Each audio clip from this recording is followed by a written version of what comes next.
প্রতিমা বিসর্জনের মধ্য দিয়ে শেষ হলো শারদীয় দুর্গোৎসব।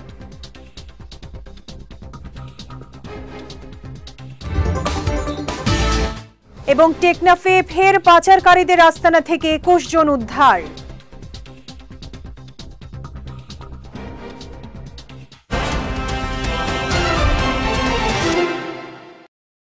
আসসালামু আলাইকুম। চট্টগ্রাম সংবাদে আমন্ত্রণ জানাচ্ছি আমি শেখ তাসফিয়া করিম। শুনছিলেন শিরোনাম, এবারে বিস্তারিত। কক্সবাজারের কুতুবদিয়ায় কঠোর নিরাপত্তার মধ্য দিয়ে শেষ হলো শারদীয় দুর্গোৎসব। দুপুর 2টা থেকে বড়ঘোপ সমুদ্র সৈকতে শুরু হয় প্রতিমা বিসর্জন, চলবে সন্ধ্যা পর্যন্ত।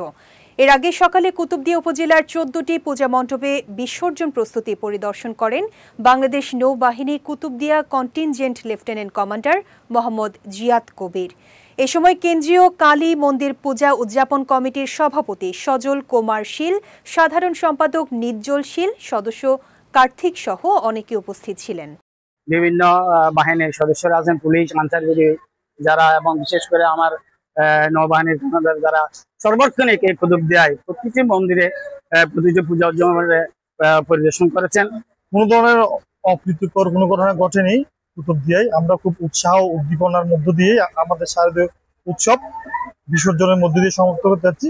সরকারের দিক নির্দেশনা এবং মাননীয় নৌবাহিনী প্রধানের দিক নির্দেশনা অনুযায়ী আমরা কুতুবদিয়া উপজেলায় আমরা এই দুর্গাপূজা উপলক্ষে আইন শৃঙ্খলা পরিস্থিতি স্বাভাবিক রাখার জন্য আমরা নিয়োজিত আছি। মাননীয় নৌবাহিনী প্রধানের নির্দেশনা মতে আমরা আমাদের জনবল দ্বারা আমাদের যে রেগুলার পেট্রোলিং আছে, আমরা সেই রেগুলার পেট্রোলিং পরিচালনা করছি। টেকনাফের বাহারছড়া থেকে মালয়েশিয়া পাচারের উদ্দেশ্যে বন্দীকৃত নারী ও শিশুসহ 21 জনকে উদ্ধার করেছে যৌথ বাহিনী। সকালে কোস্টগার্ড মিডিয়া কর্মকর্তা লেফটেন্যান্ট কমান্ডার সিয়ামুল হক এ তথ্য নিশ্চিত করেন। তিনি জানান, গতকাল গোপন সংবাদের ভিত্তিতে কোস্টগার্ড এবং নৌবাহিনী যৌথ অভিযান পরিচালনা করে বাহারছড়ার করাচিপাড়া ঘাট এলাকায় একটি ঘরে বন্দী থাকা 21 জনকে উদ্ধার করে। তাদের সাগর পথে মালয়েশিয়া পাচারের উদ্দেশ্যে রাখা হয়েছিল। তবে অভিযানকালে যৌথ বাহিনীর উপস্থিতি টের পেয়ে পাচারকারীরা পালিয়ে যাওয়ায় কাউকে আটক করা সম্ভব হয়নি। মানব পাচার রোধে এমন অভিযান ভবিষ্যতেও অব্যাহত থাকবে বলেও জানান এই কর্মকর্তা। কক্সবাজারের মহেশখালীতে 2টি দেশীয় আগ্নেয়াস্ত্র এবং গোলা বারুদ সহ 3 সন্ত্রাসীকে আটক করেছে কোস্টগার্ড।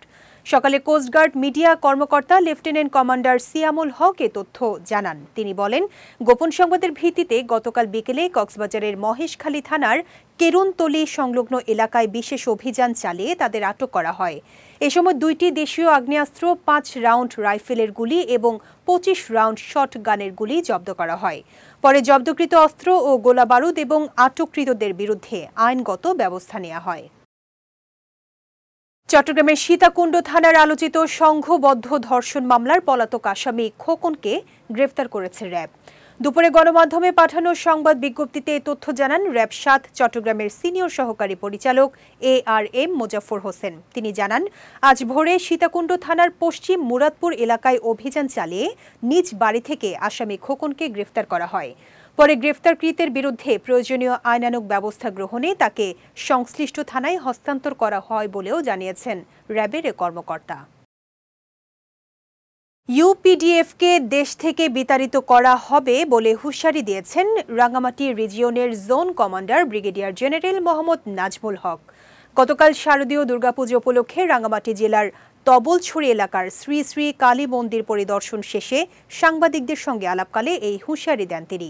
বলেন, কিছু কুচক্রী মহল দেশের সাম্প্রদায়িক সম্প্রীতি নষ্ট করার পায়তারা করছে, তবে তাদের এমন উদ্দেশ্য সফল হবে না।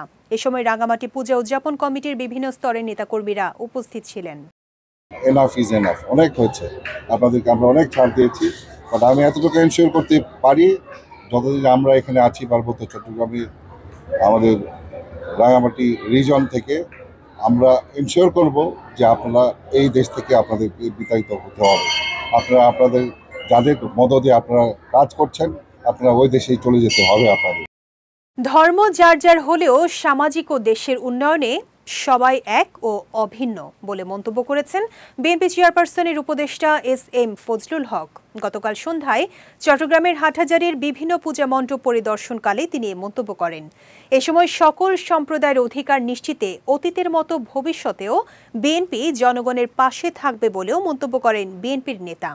পরিদর্শনকালে উত্তর জেলা স্বেচ্ছাসেবক দলের সাবেক আহ্বায়ক হারুনুর রশিদ, খোরশেদ আলম চৌধুরী সহ অনেকে উপস্থিত ছিলেন। আমরা সবসময় স্বাধীনতার কথা বলি, স্বাধীনতা আমরা ভোগ করি না। আমরা চাই ওই সমাজ, যে সমাজের গরিব দুঃখী সন্তানেরা লেখাপড়া শিখবে, ডাক্তার হবে, ইঞ্জিনিয়ার হবে, প্রশাসনে তাদের কর্মদক্ষতা থাকবে এবং দেশ শাসনে তাদের অংশীদারিত্ব থাকবে। সব সম্প্রদায়ের মানুষ যেন সম অধিকার ভোগ করতে পারে, সেই লক্ষ্যে বিএনপির ভারপ্রাপ্ত চেয়ারম্যান তারেক রহমানের নির্দেশনায় প্রতিটি স্তরের নেতাকর্মীরা কাজ করছে বলে জানিয়েছেন দলটির কেন্দ্রীয় নির্বাহী কমিটির সদস্য মোহাম্মদ শামসুল আলম। গতকাল চট্টগ্রামের বিভিন্ন পূজা মণ্ডপ পরিদর্শনকালে তিনি কথা জানান। এদিন চট্টগ্রাম ৯ আসনের অন্তর্গত ১৬ নম্বর ওয়ার্ডের একটি, ২০ নম্বর দেওয়ান ওয়ার্ডের ২টি এবং ৩১ নম্বর আলকরণ ওয়ার্ডের ৩টি পূজা মণ্ডপে গিয়ে শুভেচ্ছা বিনিময় করেন তিনি। একই সঙ্গে তারেক রহমানের পক্ষ থেকে প্রতিটি পূজা মণ্ডপে আর্থিক সহায়তা দেন শামসুল আলম। চট্টগ্রামের রাউজান উপজেলায় শারদীয় দুর্গাপূজা সুষ্ঠু ও শান্তিপূর্ণভাবে সম্পন্ন করতে বিশেষ উদ্যোগ নিয়েছে প্রশাসন ও আইনশৃঙ্খলা বাহিনী।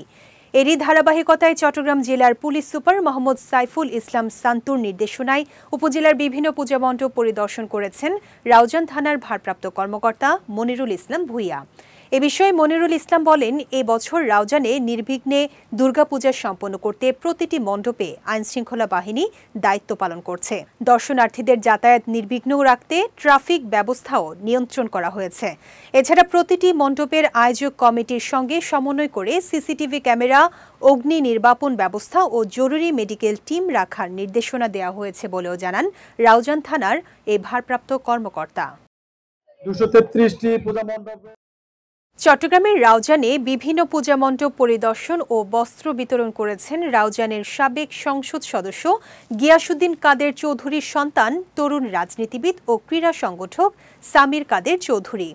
গতকাল সন্ধ্যা থেকে উপজেলার কাগুতিয়া উত্তর গুজরা সবুজ সংঘ, বিনাজুরি দয়াময়ী কালী মন্দির, পশ্চিম ডাবোয়া পল্লী মঙ্গল দুর্গা মন্দির, নোয়াজিশপুর ফতেনগর শিব মন্দির সহ বিভিন্ন মন্দিরের পূজা মণ্ডপ পরিদর্শনকালে তিনি শারদীয় শুভেচ্ছা বিনিময়ের পাশাপাশি উপহার সামগ্রী বিতরণ করেন।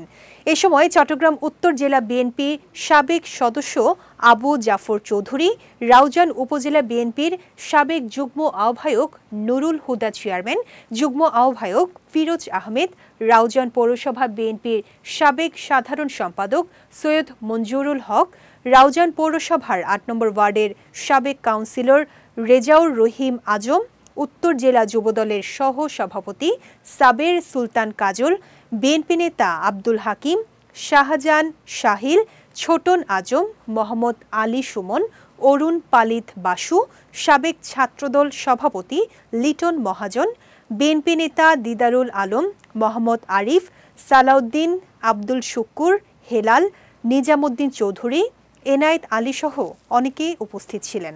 বেশ কিছু পূজা মণ্ডপ আজকে অলরেডি ঘুরে ফেলেছি, আরো হয়তোবা ৬-৭টা বাকি আছে। তো আমাদের কাছে যতটুকু সম্ভব আমরা আমাদের ধর্মের থেকে ওনাদের ধর্মকে সম্মান দেওয়ার জন্য আজকে এই আমাদের পথসভাটা চালু আছে। চট্টগ্রামের রাউজান কোয়েপাড়া পল্লী সেবা সংঘের সহযোগিতায় কোয়েপাড়া সার্বজনীন শারদীয় দুর্গোৎসব জাঁকজমকপূর্ণ পরিবেশে অনুষ্ঠিত হয়েছে। এই উপলক্ষে গতরাতে আয়োজিত অনুষ্ঠানে বক্তব্য রাখেন কোয়েপাড়া সার্বজনীন শারদীয় দুর্গোৎসব উদযাপন পরিষদ ১৪৩২-এর সভাপতি বাবু উজ্জ্বল তালুকদার ও কোয়েপাড়া পল্লী সেবা সংঘ স্থায়ী কমিটির সদস্য বাবু শোভন সেনগুপ্ত। কোয়েপাড়া সার্বজনীন শারদীয় দুর্গোৎসব উদযাপন পরিষদের যুগ্ম সাধারণ সম্পাদক সৌরভ দেবরায় ও যিশু চক্রবর্তীর পরিচালনায় ছোটদের গীতাপাঠ ও আবৃত্তি প্রতিযোগিতা এবং সাংস্কৃতিক পর্বে গান ও নৃত্য প্রতিযোগিতা অনুষ্ঠিত হয়। প্রতিযোগিতা শেষে বাবু রাসেল দাশগুপ্তের সৌজন্যে বিজয়ীদের মাঝে পুরস্কার বিতরণ করা হয়। সপ্তমী থেকে দশমী পর্যন্ত পুজোতে বিভিন্ন ধরনের অনুষ্ঠানমালার আমরা আয়োজন করেছি। তার মধ্যে সপ্তমীতে আমরা সাংস্কৃতিক অনুষ্ঠানের আয়োজন করেছিলাম। অষ্টমীতে ছিল আমাদের হাত প্রসাদ বিতরণ। হাত প্রসাদটা আমরা সপ্তমী থেকে নবমী পর্যন্ত দিয়েছি এবং আমাদের সরকারি সিদ্ধান্ত মোতাবেক আমাদের এই পুজো মণ্ডপটা সিসি ক্যামেরার আওতায় আছে এবং সার্বক্ষণিক আমাদের এখানে আনসার সদস্য, তারপর গ্রাম পুলিশ, ওনারা ওনাদের দায়িত্ব পালন করেছেন।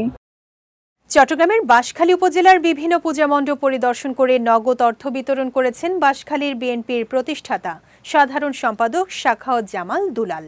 গতকাল বিকেলে সাখাওয়াত জামাল দুলালের নেতৃত্বে উপজেলা বিএনপি নেতাকর্মীরা উপজেলার পুকুরিয়া ইউনিয়নের পূজা মণ্ডপগুলো পরিদর্শন করেন। সনাতন ধর্মাবলম্বীদের সঙ্গে শুভেচ্ছা বিনিময় করে তারেক রহমানের পক্ষ থেকে মণ্ডপগুলোতে নগদ অর্থ পৌঁছে দেন তিনি। শুভেচ্ছা বিনিময়কালে তিনি স্বাধীনতা যুদ্ধের মতো এখনও দেশের স্বার্থে সবাইকে ঐক্যবদ্ধ থাকার আহ্বান জানান। এ সময় উপজেলা বিএনপির সাবেক যুগ্ম আহ্বায়ক আবু মুসা, জেলা স্বেচ্ছাসেবক দলের যুগ্ম আহ্বায়ক মাসুদ শিকদার, বিএনপি নেতা আব্দুল মোতালেব, মহিউদ্দিন সহ উপজেলা ও পৌরসভা বিএনপি এবং অঙ্গ সহযোগী সংগঠনের নেতাকর্মীরা উপস্থিত ছিলেন। চট্টগ্রাম মহানগর স্বেচ্ছাসেবক দলের সিনিয়র যুগ্ম আহ্বায়ক জিয়াউর রহমান জিয়ার রোগ মুক্তি কামনায় দোয়া ও মিলাদ মাহফিল অনুষ্ঠিত হয়েছে। গতকাল বিকেলে নগরীর কাজীর দেউরি কাঁচা বাজার সংলগ্ন বায়তুল মামুর সৈয়দ রহমান শাহ জামে মসজিদ প্রাঙ্গণে এই দোয়া মাহফিলের আয়োজন করা হয়। মাহফিলে উপস্থিত ছিলেন মান্নান হাওলাদার, সাবেক চেয়ারম্যান আলমগীর ইসলাম চৌধুরী, মোহাম্মদ ইউসুফ সহ অন্যান্যরা। এ সময় বক্তারা নগর উন্নয়নে জিয়াউর রহমান জিয়ার ভূমিকার প্রশংসা করেন। পরে দেশের শান্তি, সমৃদ্ধি ও অগ্রগতির জন্য দোয়া করা হয়। কক্সবাজারের ঈদগাঁও উপজেলার শিল্পনগরী ইসলামপুরের মেসার্স মক্কা সল্ট ইন্ডাস্ট্রিজের বিরুদ্ধে নানা ষড়যন্ত্রের প্রতিবাদে সংবাদ সম্মেলন অনুষ্ঠিত হয়েছে।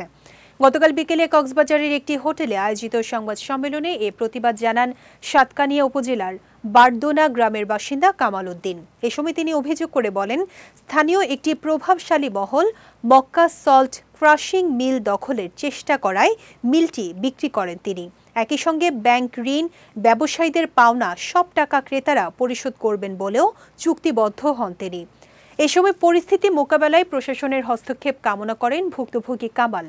সংবাদ সম্মেলনে কামাল উদ্দিনের ছেলে আদনান কামাল, ব্যবসায়ী হাকিম আলী ও মোহাম্মদ ফরহাদ উপস্থিত ছিলেন। চট্টগ্রাম সংবাদ শেষ করার আগে শিরোনামগুলো দেখে নিচ্ছি আরও একবার।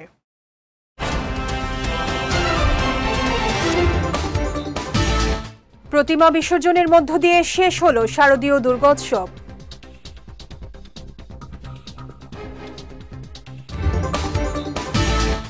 এবং টেকনাফে ফের পাচারকারীদের আস্তানা থেকে 21 জন উদ্ধার।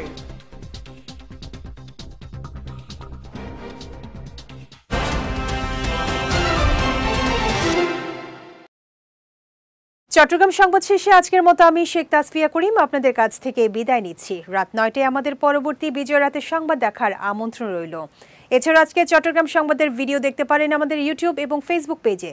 আমাদের ইউটিউব হলো youtube.com/BijoyTVOfficial এবং আমাদের ফেসবুক পেজ হলো facebook.com/BijoyTVLimited। এতক্ষণ সঙ্গে থাকার জন্য ধন্যবাদ সবাইকে।